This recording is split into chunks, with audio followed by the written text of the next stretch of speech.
Hello, and welcome to my channel. Here I review new movies and television shows and release a new review every day from Monday to Friday. Today we're talking about See How They Run. It's directed by Tom George and written by Mark Chappell. The film stars Adrian Brody, Sam Rockwell, and Saoirse Ronan. It's a modern-day take on Agatha Christie's The Mousetrap. It isn't a direct adaptation, but instead opts to work around the original play and incorporate a number of its themes and devices. The story starts off in 1953 in London, England. The rights to the play The Mousetrap have been sold to a movie production company. The would-be director Leo Kopernik is murdered and his body left on stage. An Inspector Stoppard arrives in the night and together with Constable Stalker interrogates the first three suspects, Mr. Wolfe, Mrs. Spencer, and Mr. Cocker Norris. Leo was quite an off-putting individual and just about everyone on set had a reason to kill him. He was rude, misogynistic, and manipulative. The inspector and constable will have to question everything and everyone while solving this mystery.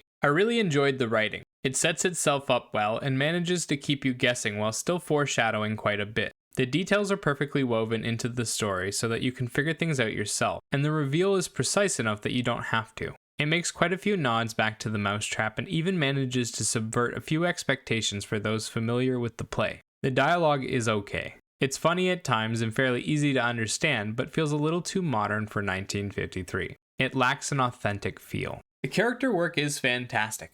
There are a lot of deep and interesting characters with unique personalities. I really liked Constable Stalker. She's so realistic and adorable. Her personality becomes a driving force in the story and leads to some hilarious scenes. She works great as comic relief and as the trusty sidekick. The acting is really strong across the board. Saoirse Ronan really stands out as being both likable and relatable. She comes across as nervous and inexperienced, but also meticulous and hardworking. She has a number of great moments throughout the movie where she really embodies the character and ends up stealing the scene. Sam Rockwell is believable as Inspector Stoppard and does well with the emotions and physical acting. His accent is a little weak and at times slips a little. The rest of the cast create believable and unique characters and bring a lot to the table as well. Shout out to Adrian Brody for his small role at the beginning. He nails the douchebag perfectly. The soundtrack consists of a lot of smooth jazz instrumentals, with a little bit of classic music and a touch of rock and roll. They also create their own jazz boilerplate tracks that don't clash with the scenery and are nice to listen to.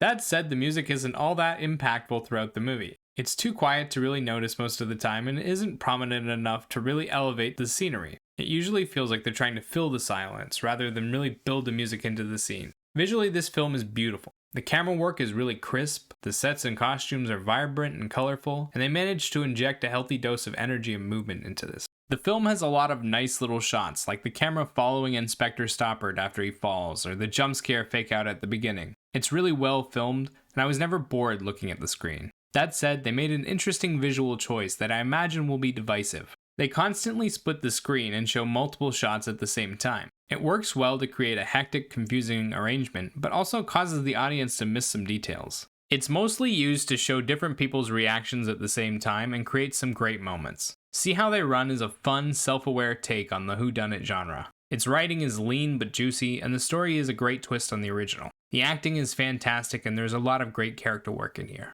The film is a little better if you read the Wikipedia page for The Mousetrap, but it works great as a crime drama, and I recommend it to everyone. 8 out of 10.